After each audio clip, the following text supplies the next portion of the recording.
Hello friends, welcome back to गर्भगुरु।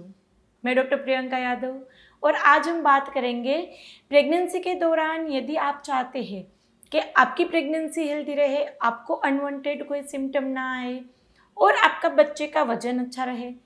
3 से 3.5 kilo का delivery time पे वजन आए, आइडियल वेट है, उसकी हेयर अच्छी रहे, उसकी स्किन अच्छी रहे, तो पूरे 9 महीने के दौरान पहले महीने से 9वें महीने तक यदि ये 5 चीज़ें आप खा लेंगे तो आपकी प्रेगनेंसी भी उतनी स्मूथ जाएगी और आपके बच्चे की हेल्थ भी उतनी अच्छी रहेगी। तो चलिए बात करते हैं उससे कौन से 5 चीज़ें हैं जो आपकी प्रेगनेंसी को हेल्दी रखने में और बच्चे को भी हेल्दी रखने में बहुत ज़्यादा हेल्प करने वाले हैं। सबसे पहला रहेगा फोलिक एसिड। आपको प्रेगनेंसी के दौरान फोलिक एसिड लेना ज़रूरी है क्योंकि ये बच्चे के ब्रेन डेवलपमेंट के लिए, उसके नर्व डेवलपमेंट के लिए, उसके ऑल ओवर जो ऑर्गन डेवलपमेंट पहले 3 महीने में होगा उसके लिए बहुत ज़्यादा ज़रूरी है। तो फोलिक एसिड की टेबलेट तो लेनी है, लेकिन वो डाइट में कहाँ से मिलेगा?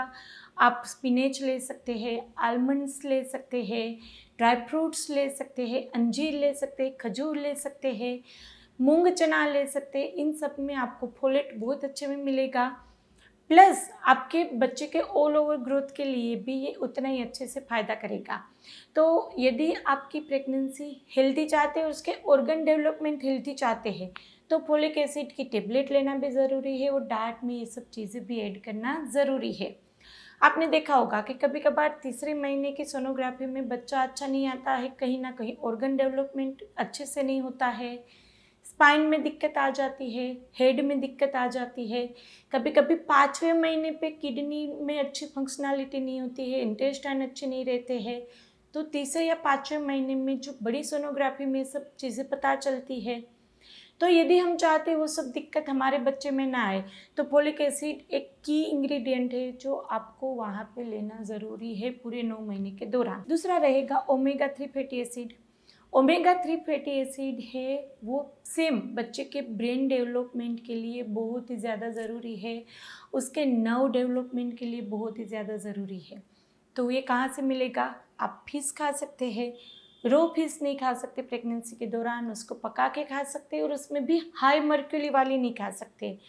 बाकी के कुछ ही ऐसी फिश है जिसके हम यहाँ पे मेंशन कर देंगे, उतनी खा सकते, उसके अलावा बाकी की फिश भी नहीं खा सकते। यदि फिश खाते हैं तो उसको प्रॉपर कुक करके आप खा सकते हैं। जो लोग फिश नहीं खाते हैं उसको कहाँ से मिलेगा? सीड्स में से मिलेंगे। डेली आप 1 या 2 चम्मच सीड्स रोस्ट करके रखिए, उसको खाइए। उसका लड्डू भी बना सकते हैं, उसको स्मूदी वगैरह में भी डाल सकते हैं या ऐसे ही मुखवास की तरह खा सकते हैं। तो सीड्स में से मिलेगा ओमेगा। ड्राई फ्रूट्स में से मिलेगा। रात में 1 मुट्ठी भर ड्राई फ्रूट भिगो दीजिए, सुबह में उसको खा लीजिए। तो ओमेगा आपके बच्चे के ब्रेन हेल्थ के लिए और आपके अंदर भी, आपके भी ब्रेन, क्योंकि देखो प्रेगनेंसी के दौरान ब्रेन फॉग बहुत ज़्यादा होगा, चीज़ें रख के आप भूल जाएंगे, तो आपके भी ऑल ओवर वहाँ पे स्टेमिना के लिए और आपकी ब्रेन हेल्थ के लिए भी ओमेगा बहुत अच्छे से प्रेगनेंसी के दौरान हेल्प करेगा। तीसरा रहता है प्रोटीन। तो प्रोटीन के लिए आप अंडा खाते हो तो डेली अंडा खा सकते हैं, अंडा नहीं खाते तो कहाँ से मिलेगा? स्प्राउट्स आप ले सकते हैं, छोले ले सकते हैं, राजमा ले सकते हैं, पनीर ले सकते हैं, टोफू ले सकते हैं, बेसन चिल्ला, मूंग चिल्ला बदल बदल के खाइए। प्रोटीन पाउडर तो आपके डॉक्टर देंगे ही, दिन में 2 बार 1 गिलास दूध में प्रोटीन पाउडर डाल के पीना है। प्रोटीन आपकी प्रेगनेंसी के लिए बहुत ही ज़्यादा ज़रूरी है। आप चाहते हैं बच्चे का वेट अच्छा आए तो उसके लिए भी प्रोटीन ज़रूरी है, क्योंकि बच्चे का जो मसल्स डेवलपमेंट होगा, मसल मास के लिए प्रोटीन चाहिए, उसके हर एक सेल को बनाने के लिए, मेंटेन करने के लिए प्रोटीन चाहिए। आपके अंदर तरल पानी को मेंटेन करने के लिए, आपने सुना होगा 8वें 9वें महीने पे पानी सूख जाता है, तो बच्चे का तरल पानी मेंटेन करने के लिए, एमनियोटिक फ्लूइड को सस्टेन करने के लिए आपको प्रोटीन चाहिए। यदि आप चाहते हैं आपका वेट नहीं बढ़े लेकिन बच्चे का वजन अच्छे से बढ़ता रहे, प्रेगनेंसी के दौरान फुली फुली बॉडी लगती है, एडिमा ज़्यादा आ जाता है, 10 12 15 किलो तक का वजन बढ़ जाता है।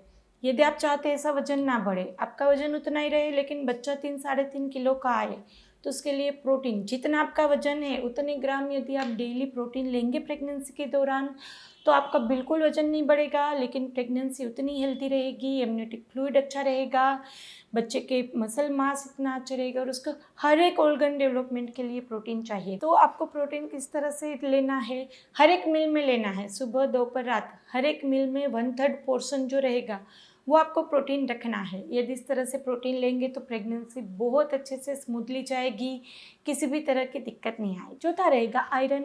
तो आयरन आपको प्रेगनेंसी के चौथे महीने से प्रिस्क्राइब तो किया ही जाएगा, लेकिन उसको डाइट में भी आपको लेते रहना है। सेम आपको वो पालक में से मिलेगा, चने खा सकते हैं, अंजीर, खजूर, ये सब में बहुत अच्छी मात्रा में आयरन रहता है। आप आयरन की कढ़ाई में भी खाना पका सकते हैं, उससे भी आपका आयरन, कभी कभी क्या रहता है कि आयरन का एब्जॉर्प्शन अच्छा नहीं रहता है, या आप आयरन की कितनी भी टेबलेट लेंगे तो भी आपका हीमोग्लोबिन कम रहेगा। तो उन पेशेंट को हम ये सलाह देते हैं कि आप जो सब्जी बनाते हैं, दाल वगैरह बनाते हैं, वो आयरन की कढ़ाई में बनाइए। हमारे दादी लोग कैसे बनाते थे, तो उसमें भी आप जो फूड रहेगा आपका उसके अंदर भी आयरन बहुत अच्छी मात्रा में जाएगा। तो आयरन आप फूड में भी ले सकते हैं और आयरन की टेबलेट भी लेनी है। दूसरा, आयरन की टेबलेट लेते हुए भी हीमोग्लोबिन कम आता है, तो वहाँ पे एक चीज़ रहती है, कभी कभार हम जो बाहर की चीज़ें खाते हैं तो हमारे अंदर वर्म्स रहेंगे, कृमि जो बोलते हैं। तो यदि आप वहाँ पे बाहर की चीज़ें खाते हैं तो हर 6 महीने में डीवोमिफिकेशन करना पड़ेगा। यदि आपके डॉक्टर ने नहीं किया है तो आप उनको बताएगा। यदि आपका आयरन की टेबलेट खाने से, सब फूड खाने से भी आयरन नहीं बढ़ रहा है तो डीवोमिफिकेशन करेंगे, और साथ में विटामिन सी लेना ज़रूरी है। आप आयरन की टेबलेट तो लेंगे, लेकिन आयरन की टेबलेट को एब्जॉर्ब होने के लिए विटामिन सी चाहिए।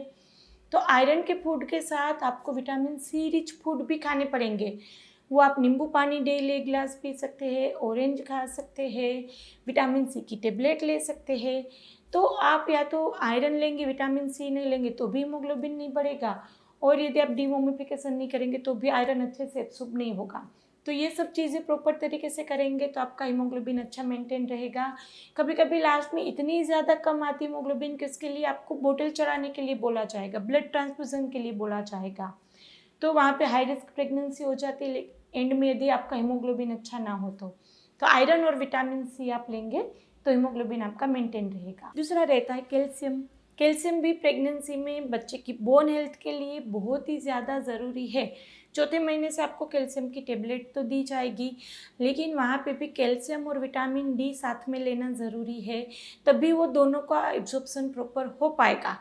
पहले ऐसा था इंडिया में कि वहाँ पे इंडियंस को इतनी ज़्यादा विटामिन डी डेफिशिएंसी नहीं रहती थी, लेकिन अभी इंडिया में भी हर एक में विटामिन डी डेफिशिएंसी इतनी आती है, क्योंकि कोई इतना ज़्यादा टाइम नहीं रहता है कि धूप में 15-20 मिनट सुबह उठ के बैठे रहे, बाहर हम इतना ज़्यादा काम नहीं करते हैं, नहाने के तुरंत बाद हम मॉइस्चराइज़र लगा लेंगे, सनस्क्रीन लगा लेंगे, तो विटामिन सी का एब्जॉर्प्शन इतना अच्छे से नहीं रहेगा।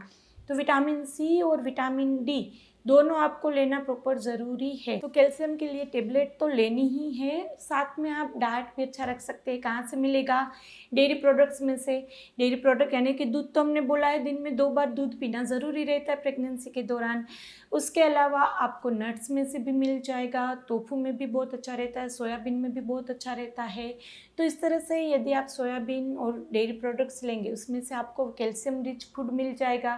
विटामिन डी के लिए आप सचेट्स ले सकते हैं, टेबलेट्स आती है वो ले सकते हैं, और धूप में बैठ सकते हैं।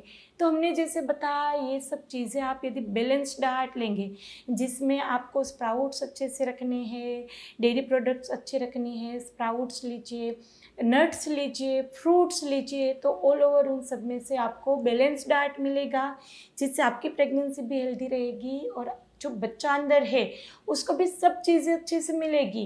तो उसकी ब्रेन हेल्थ अच्छी आएगी, उसकी स्किन अच्छी आएगी, उसका हेयर अच्छा आएगा, उसका वजन भी अच्छा रहेगा, और आगे चल के उसका जो ब्रेन डेवलपमेंट है, उसकी मेमोरी है, वो भी बहुत अच्छी रहेगी। यदि इसमें से भी कुछ कन्फ्यूज़न है तो आप हमें कमेंट बॉक्स में पूछ सकते हैं, इंस्टाग्राम पे फॉलो कर सकते हैं, वहाँ पे भी Q&A सेशंस होते रहते हैं। तो चलिए फ्रेंड, फिर जल्दी से मिलेंगे। आपको वीडियो अच्छा लगे तो उसको लाइक एंड शेयर कीजिएगा, क्योंकि ये नॉलेज काफ़ी पेशेंट के पास नहीं रहता है, तो प्रेग्नेंट लेडी को हेल्प मिल जाएगी। तो वीडियो को शेयर करना, लाइक करना और चैनल को सब्सक्राइब करना नहीं भूलना है। इसी तरह से मिलेंगे नई वीडियोज़ के साथ, तब तक के लिए stay healthy, stay happy, bye.